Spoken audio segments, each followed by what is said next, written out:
Before we get to our guest this morning or this afternoon, today the President and First Lady will honor the 2023 Teachers of the Year from state and territories across the United States for their excellence in teaching and commitment to students' learning. This year's National Teacher of the Year is Mrs. Rebecca Peterson, a mathematics teacher from Tulsa, Oklahoma. As a classroom teacher for more than 30 years, the First Lady is proud to continue this tradition of celebrating Teachers of the Year for their excellence in teaching and commitment to students' learning. From day one, the Biden-Harris administration has been committed to celebrating and elevating the teaching profession and taking comprehensive actions to increase teacher pay, improve working conditions, and develop high-quality pathways into the teaching profession. And given that commitment, it bears noting that right now, Speaker McCarthy is demanding we slash education from funding by 22%. And if we don't, he's threatening he will throw the United States into default and tank the economy. That's the equivalent of cutting up to 60,000 teaching jobs, affecting 25 million children, and it would mean as many as 7.5 million children with disabilities could face reduced support. So today, while celebrating our nation's educators, the President is going to talk about why slashing funding for education is the last thing our country needs, and why this administration is focused on supporting our teachers and schools. Also today, the President shared that Domestic Policy Advisor Ambassador Susan Rice will depart the White House late next month. Susan has served at the highest levels of government for the last 3 Democratic administrations. 8 years in the Clinton administration, 8 years in the Obama administration, and since day one here with President Biden. It's truly very impressive. She has served as National Security Advisor, UN Ambassador, and for the last 2 years brought steady and capable leadership to the Domestic Policy Council. Thanks to her tireless efforts, we expanded and strengthened the Affordable Care Act, released a comprehensive national mental health strategy, and finally enabled Medicare to negotiate lower prescription drug prices for seniors and cap the cost of insulin at $35. We've taken historic actions to reduce gun violence and advance police reform. We are making college more affordable and accessible and fighting for student debt relief. And we are increasing access to high-quality childcare and long-term care. As the only person to serve as both National Security Advisor and Domestic Policy Advisor, Susan's record of public service makes history. We are so grateful to Susan for her service over the last 2+ years and to throughout her career to our country. On a personal note, I have known Susan for many, many years. She has become a friend and a mentor to me, and I am very sad to see her go, but also very thankful for her service to this country. With that, our National Security Advisor is here today to talk a little bit about the upcoming state visit with South Korea, and also take any other questions you may have on Sudan and other foreign policy items. Go ahead. Thank you, Karine, and good to be with you guys today. And let me start by echoing what Karine just said. I'm also very sad to see Susan go, although we still have a few more weeks with her, and really grateful for having had the opportunity to serve with her in this administration, in this White House, as well as in the previous administration as well. As Karine said, I'm going to make a few comments at the top, and I hope you'll bear with me because I want to be able to talk through both the situation in Sudan and the upcoming state visit by the President of the Republic of Korea, and then a brief comment on what we saw unfold up in New York today with Foreign Minister Lavrov's visit, and then I'll be happy to answer your questions. As you all know, on Saturday, on the President's orders, the United States military conducted a successful operation to extract all U.S. government personnel from Khartoum. We are proud of the extraordinary commitment of our embassy staff, who perform their duties with courage and professionalism, and we are grateful for the unmatched skill of our service members who successfully brought them to safety. We thank Djibouti, Ethiopia, and Saudi Arabia, each of which were critical to the success of our operation. At the President's direction, we are actively facilitating the departure of American citizens who want to leave Sudan, as the State Department has been urging them to do for years. We have deployed U.S. intelligence, surveillance, and reconnaissance assets to support land evacuation routes, which Americans are using, and we're moving naval assets within the region to provide support. American citizens have begun arriving in Port Sudan, and we are helping to facilitate their onward travel. We're also supporting the efforts of our partners and allies, including local partners, to evacuate or otherwise ensure the safety of their people. U.S. Africa Command has established a deconfliction cell for this purpose. We've made clear to the highest levels of both the Sudanese armed forces and the rapid support forces that they are responsible for ensuring the protection of civilians and non-combatants, including people from third countries and humanitarian staff who are still to this day working to save lives. We continue to condemn in the strongest possible terms the violence between the SAF and the RSF, and we have now deployed a USAID Disaster Assistance Response Team, a DART team, to the region to help coordinate our humanitarian response. This tragic violence has already cost the lives of hundreds of innocent civilians. It is unconscionable. It must stop.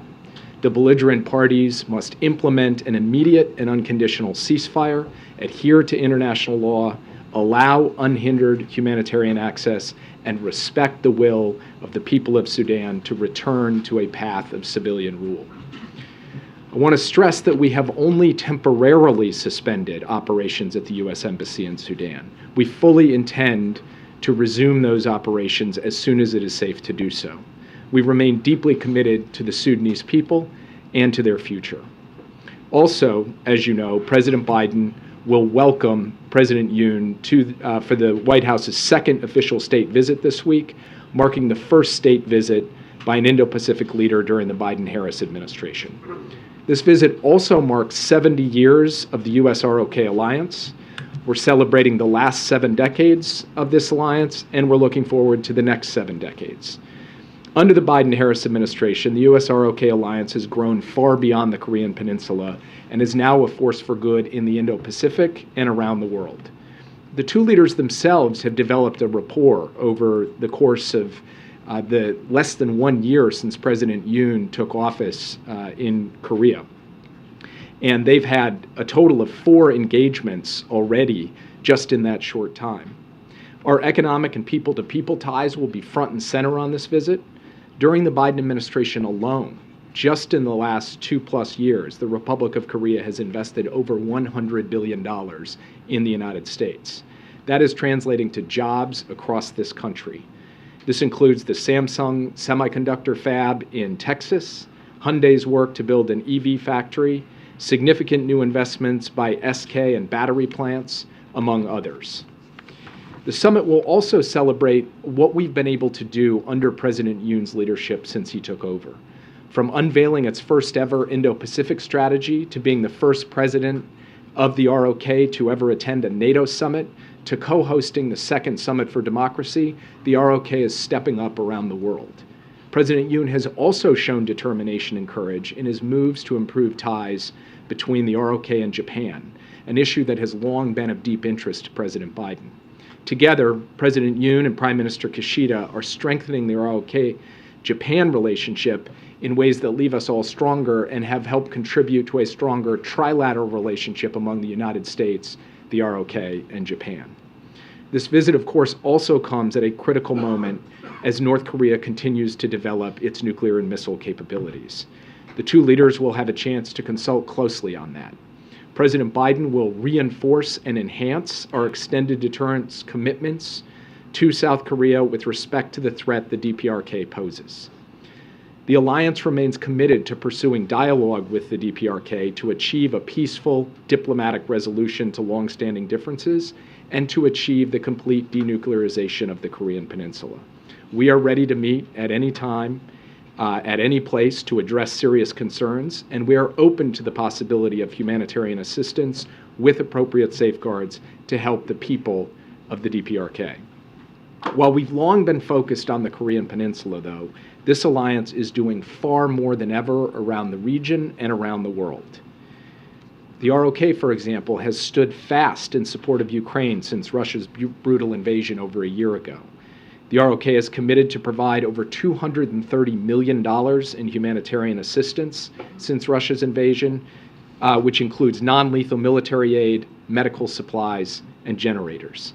And the ROK has also joined the international community by implementing sanctions and export controls on Russia. On Wednesday, President Biden and President Yoon will announce major deliverables on extended deterrence, on cyber cooperation, on climate mitigation, on foreign assistance, on investment, and on strengthening our people-to-people ties. And we'll have more to share on the specific deliverables tomorrow and going into Wednesday. Lastly, I just want to take a moment to recognize and lift up the words of Elizabeth Whelan at the UN Security Council today. As you all know, Elizabeth is the sister of Paul Whelan, who has been wrongfully detained in Russia for far too long now, despite our quite extraordinary efforts to bring him home, which the Russian government has repeatedly spurned. I've met Elizabeth, and I've felt firsthand what the UN Security Council saw up close today. She is an incredible voice for all of us who are outraged by the practice of wrongful detention. We'll keep working until we brought Paul home, and we will keep working until we brought Evan home and all Americans globally who are wrongfully detained or being held hostage. Thank you again for your patience in hearing me out, and I'd be happy to take your questions. Yeah. Starting on facilitating the departure of Americans from Sudan, what is that American boots on the ground? How many of the estimated Americans who are there do you intend to get out, or can you plausibly get out of the country? Well, first, we have not put American boots on the ground in Sudan other than for the brief period that we brought the military in to evacuate our personnel. We have placed ISR assets, intelligence, surveillance, and reconnaissance assets over the land evacuation route to help facilitate safe travel by land from Khartoum to the port of Sudan. And we have started to see a more regular pattern of convoys begin to arrive, including convoys that have Americans in them. Once at the port, then, we are using diplomatic facilities in neighboring countries to help those Americans with their onward travel so that they can get safely out of the country. We anticipate that this route will continue to be available for Americans who are looking to leave, and convoys continue to get organized, depart Khartoum, and arrive at the port of Sudan. As I mentioned, we have also begun to move naval assets for any potential contingencies off the coast of the port of Sudan.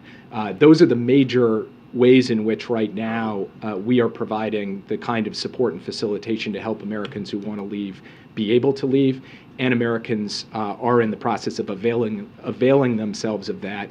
And as I said before, we have seen Americans begin to show up in the port of Sudan. Yeah. Thanks, Jake. Just following up on that, and maybe this is what some of the naval assets are for in terms of contingency planning. Are there U.S. emergency assets outside of or beyond the intelligence capability and assets that could be called on should one of the convoys that has U.S. citizens inside of it come under attack? So I don't want to speculate about a particular contingency, but I will say this. The president, immediately after the outbreak of violence several days ago, did order the deployment of capabilities to the region to be able to deal with any number of contingencies. Some of those capabilities were used to be able to get the personnel from our embassy, and the military has walked through the specifics of that. Capabilities in countries near Sudan remain available at the president's disposal should they become necessary. We don't at the moment have any plans to put those to use, but we are prepared for a range of contingencies, and the naval assets will add to that, but that is not the sum total of what we have available in the region should it be necessary. Yeah. Thank you, Victor. I know what was a busy weekend for you. You say the U.S. is temporarily pulled out of Sudan and will return when it's safe to do so. Who is responsible for the safety or the security of the U.S. Embassy right now? And curious if you'd respond to the charges over the weekend that, in essence, the Biden administration now has lost 2 U.S. embassies during the president's term. And I've got another on Lavrov, if you don't mind. Go ahead. Well, so first, what I would say about the question of security at the embassy compound outside Khartoum is that I don't want to get into specifics on how it is that we are taking steps to ensure its continued security, only to say that we had a contingency plan in place. We are now executing that contingency plan. That can't guarantee, obviously, the security of the embassy, but we believe that we have put steps in place to be able to protect that compound in the days and weeks ahead, and that we do intend to resume operations as soon as we are capable of doing so. I'm not sure what you mean by a charge about, quote unquote, losing embassies. The broader diplomatic community, including the entire United Nations community in Khartoum, has closed down. In Sudan, diplomatic personnel from allies and partners around the world are being evacuated. And of course, the United States has evacuated its personnel. This happens from time to time, and if you look back over the course of months and years, you see military-assisted departures from embassies. You see, in some cases, non-combatant evacuation operations. That's in the nature of having 270 total diplomatic posts around the world. There will be times when the conditions are not conducive to sustaining operations in all 270 at the same time. But our goal, as I said before, is to be able to resume operations in Khartoum as soon as we are capable of doing so. The Russian foreign minister, when he came to New York, is apparently upset that visas were not issued to Russian journalists to accompany him. Was that done in response to the detention of Evan Gershkovich? I know when it comes to visa matters, that is a matter for the State Department, who is statutorily charged with the responsibility of taking visa applications and responding to them. So it wouldn't be appropriate for me to comment on that. I'd refer you over to the State Department. Yeah. Just as you're talking about contingencies for Sudan, will the U.S. at any point be willing to send peacekeeping troops to the country? I don't have any plans or announcements to make about the United States deploying peacekeepers to Sudan, to putting American boots on the ground to try to keep the peace in Sudan. That is not presently in contemplation. I don't expect it will be. Is there, sorry, quick follow-up there. Can you lay out any of the contingencies beyond the deployment of naval assets? Just anything you can talk about. What do you mean by? Sorry, can you talk about any of the contingencies that you just were referring to?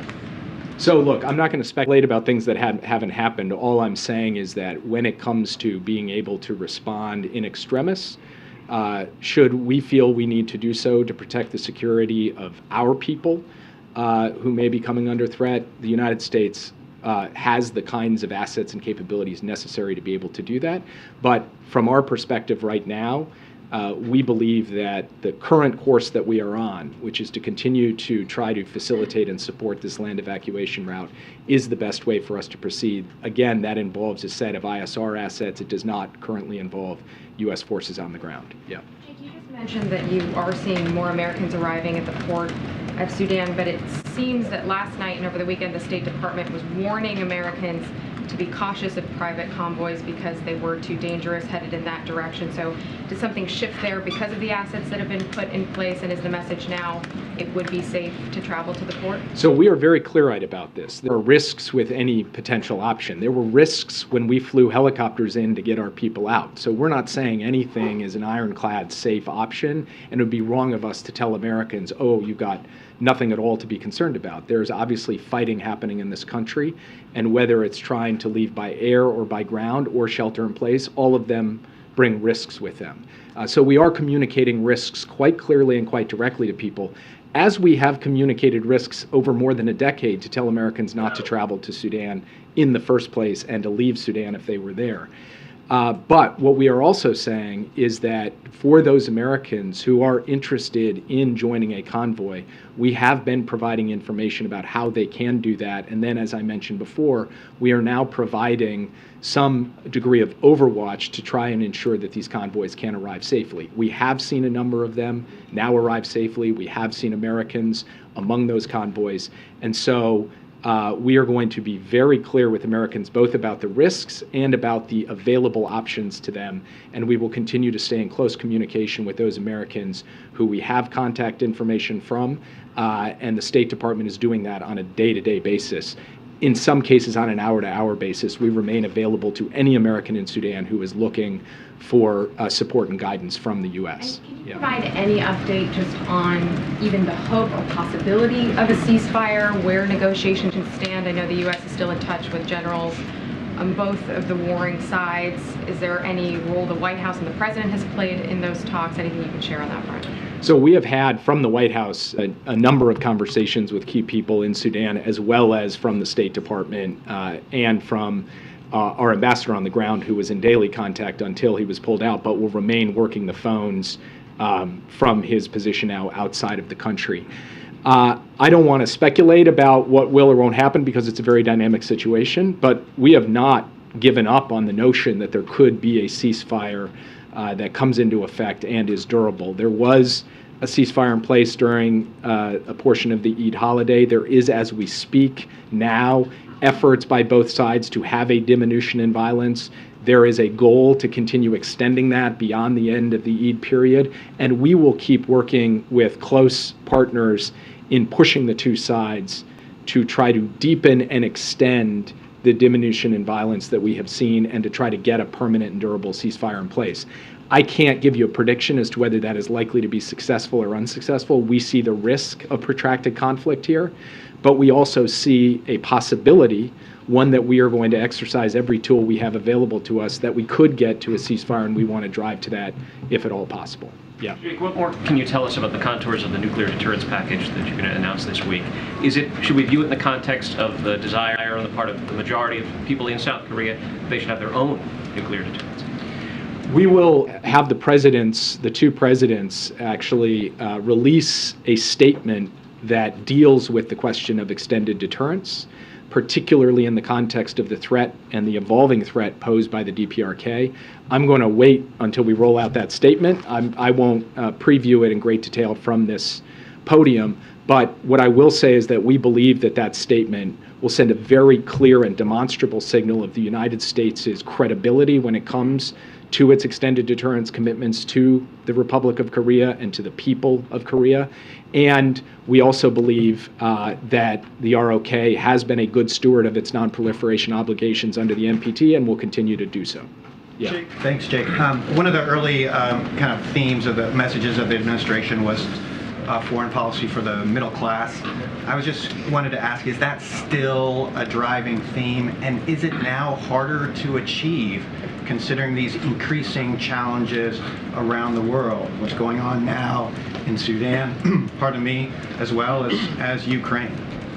So, I've heard some voices saying, for example, we shouldn't support Ukraine because we have to be focused at home. And my answer to that is the same answer the Democratic and Republican presidents have given over the course of decades, which is we're the United States of America. We can and must do both.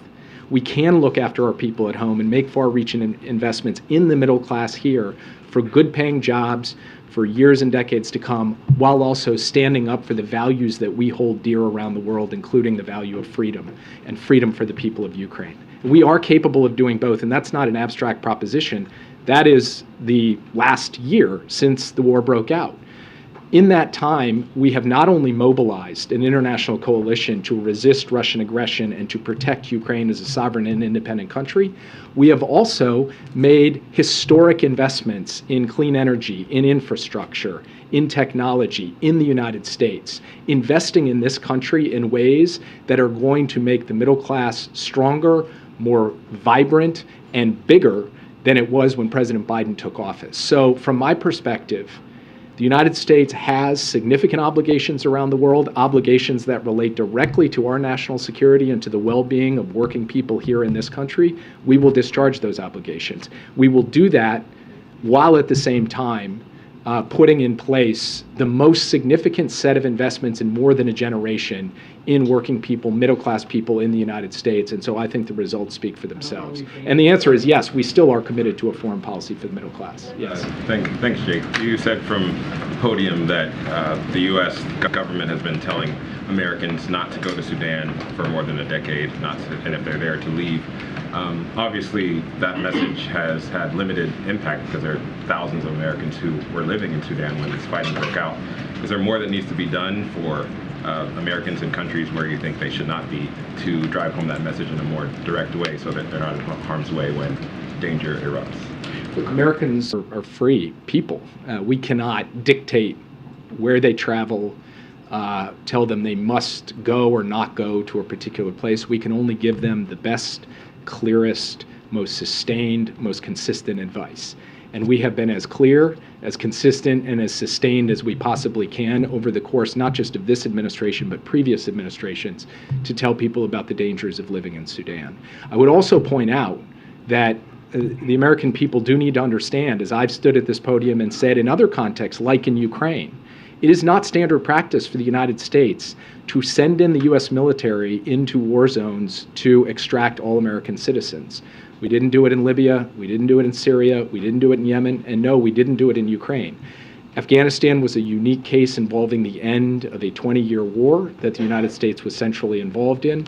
But Americans should understand that we will go to great lengths to support and facilitate their departure from difficult circumstances, that we will try to protect them from harm as best as we possibly can, but that there should not be a broad expectation of a massive military operation to seize an airport or otherwise evacuate people from a country.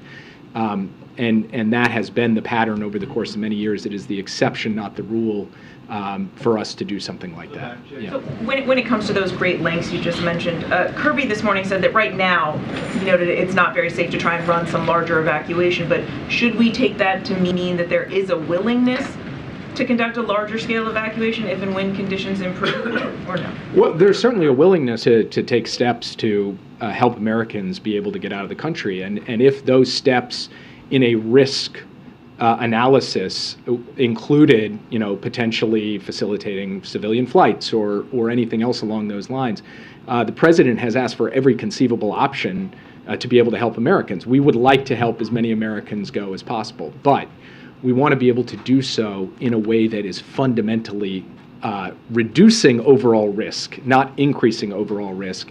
That's the calculus that we're making on a day-to-day basis. And right now, we believe that the best way for us to help facilitate people's departure is, in fact, to support this land evacuation route, as well as work with allies and partners who are working on their own evacuation plans as well. Can you just take us a little bit behind the scenes of the president's decision to evacuate the embassy on Friday night? What was it that tipped the scale for him to realize, this is go time?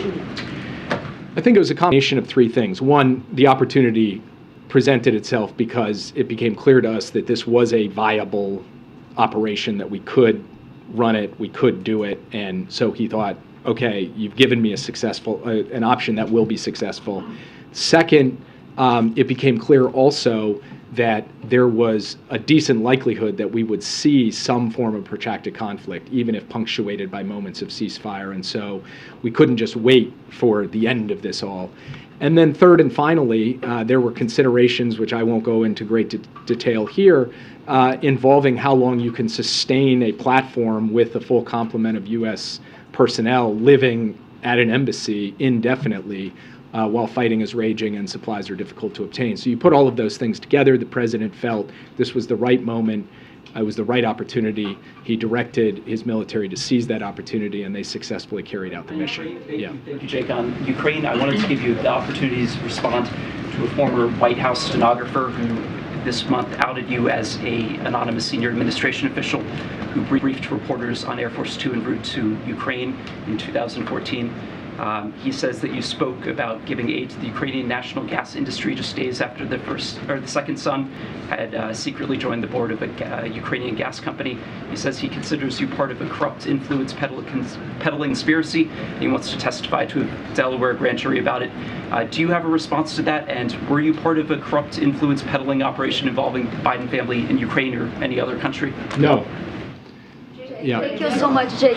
Two questions. One about the conversation you had with your counterpart from Brazil about the comments, Lula comments on the war in Ukraine. Do you believe that conversation put the episode behind, smoothing the situation, and today Brazil condemned the violation of Ukraine territorial integrity at the UN Security Council? So right now, do you have confidence you can count on Brazil on the matter? Then I have another question about the delegation going to Colombia. I had a good conversation with my Brazilian counterpart, Ambassador Amorim. We covered a wide range of issues, including Ukraine, and including some of the public comments that we had seen. It was constructive. It was detailed. We agreed we were going to follow up and have a further, longer strategic conversation about the full range of issues that the U.S. and Brazil both face around the world, and I'll leave it at that for now. But I do have confidence in the fundamental underlying strength of the U.S.-Brazil relationship. It is a relationship of two great democracies, two peoples who are dynamic and innovative, and there's a lot of good work we can do together, including, for example, in protecting the Amazon, and President Biden just made a significant announcement of U.S. support for a Brazilian initiative to be able to protect the Amazon. That's the kind of thing that we should build on, even as we take on these difficult geopolitical challenges together as well. Yeah. Yeah, quick question. Sorry, is that we're both in the same line? Yeah, go for it and then. Okay, thanks. Thank you. Going to the state visit, is the question of South Korea contributing to Ukrainian ammunition supplies going to be part of the something they'll discuss, whether that's via the U.S. or directly to Ukraine? Thank you. Well, I will disappoint you by saying that I'm not going to get into the private conversations that they will have about Ukraine. Obviously, Ukraine is going to be an important topic of conversation. The president will thank President Yoon for the $230 million in non-lethal assistance they have given, the support on sanctions and export controls, and then they will have a chance to talk about the military situation on the ground there. But I'm not going to go further or get ahead of the president in terms of that conversation that will take place when President Yoon and he meet here at the White House on Wednesday. Yeah, I'll take the, and then I'll call it a day. So. Thank you, Jack. I appreciate congratulate you on the 70th anniversary of the U.S. and South Korea alliance. And the South Korean people are excited about what gift President Yoon will bring from this summit. So what, would be the surprising agreement between President Yoon and President Biden? What kind of? Well, if I told you about the surprising agreement, then it wouldn't be a surprise anymore. So, no, I don't. Look, actually, I don't. We're not going to spring something on the world or on the American people or on the Korean people. I think the Korean and the American people are expecting to see a summit in which there are tangible deliverables in the security space, and we will have deliverables related to extended deterrence in the economic space, and there will be announcements of significant investments in the people-to-people space, and you will see announcements in that regard as well. And then they expect the two presidents to cover issues related to the big topics of the day, from the war in Ukraine to the climate crisis. And so I think this summit is going to meet the very high expectations that both publics have from it, and they're right to have high expectations because we are reaching a new level in strength of the U.S.-ROK alliance. I think that will be on full display when President Yoon is here on Wednesday, and we are very much looking forward to laying out the full suite of achievements and outcomes from this summit on Wednesday.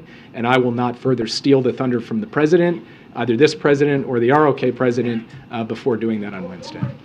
Russia mentioned the possibility of sending more than 10,000 North Korean troops to the Donbass. How can you say about this? North Korea's troops, special forces to Donbass, Ukraine. So how are you going to say about this? I mean, our position is that there should not be Russian forces on sovereign Ukrainian territory, and there shouldn't be forces of any other hostile country on sovereign Ukrainian territory either, and that position is clear and unequivocal, shared between the U.S., the ROK, and every country that has voted to condemn this brutal, illegal war of aggression being perpetrated by Russia against Ukraine. Thank you, guys. Why did the documents breach go undetected for so long? I think the pool has to gather. Oh, it's open press. Okay. All right. Well, I guess you guys can go gather if you choose to Just do. real quick, the president's been under some calls to now sit down with House Speaker Kevin McCarthy now that he has released the outlines of his plan on the debt limit. Why is now the time for the president to actually speak to the speaker and begin substantive negotiations? So here's the thing, Zeke. Look, we've been very clear. We're not going to negotiate over avoiding default. We've been very clear about that. The administration is going to have a conversation with leaders over the budget, over the spending cuts. We've been very clear about that, and we have said that from the beginning of this process. That look, we'll have that conversation. But when it comes to default, when it comes to their constitutional duty, that is something that they can do today. They can actually deal with something that would be devastating if they didn't take action, right? Now, when it comes to what we have seen them put forward, 22% cut on education, on veterans, on Meals on Wheels, on food safety, on law enforcement, all of those things are devastating to workers, seniors, to our children, to working families, and clearly they showed us what their value were. But what they have done is they have put those two things together, the debt ceiling and spending cuts, and we have always been very clear, Zeke. We have been very, very clear. We are not going to negotiate when it comes to the full faith and credit of this nation, and they are holding that hostage currently. They're holding the economy hostage, and so look, they have to. We're not negotiating over that, and they have to avoid default. It's very clear. It's very clear. They need to make sure that we're not put in a situation where our economy could be put at risk. And again, been very clear about that. I know we have to. I think we have to. Yeah, you have to leave now if you want to cover. And I'll go for another. I think once he starts speaking, we have to end. So I'll go for a couple more minutes. Go ahead.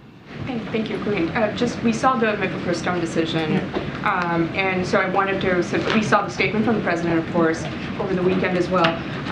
Just going forward, as that case makes its way through the courts, what more can we expect to see from the White House and from the president, of course, the VP? So look, so the one thing that really want to make sure that the American people understand that Mifa Prestone is very much remains available while we continue the fight in courts, and that's what we're committed to do. We've said this over and over again. This administration, the Biden-Harris administration, is going to continue to fight for women's rights.